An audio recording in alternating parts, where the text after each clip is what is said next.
How to share WhatsApp link. Hey everyone, welcome back to another tutorial video. In today's video, I'll show you how you can share your WhatsApp link. So to do that, it's really quick and easy. All you have to do is simply open the WhatsApp on your mobile device and then make sure you are logged into your WhatsApp account. Now once you've logged in, simply tap on these three dots on the top right corner of your screen and then go to settings.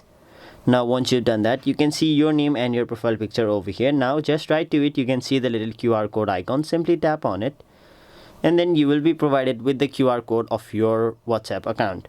Now since we are here to copy and share our link, what you'll have to do is simply tap on this share icon right over here.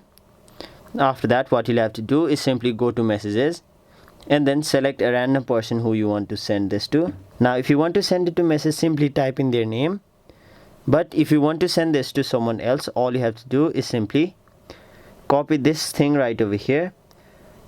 Let's simply copy this, and if you want to send this to this person, you can simply send it, but if you don't, you can simply erase this from here.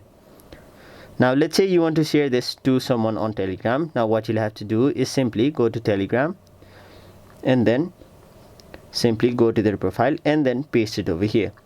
Now once you tap on the option send, you'll have successfully shared your WhatsApp link on your mobile device. So that was it for this video. Hope this video was helpful to you guys, and if it was, make sure you like this video and subscribe to our channel so that you don't miss out on further videos such as these.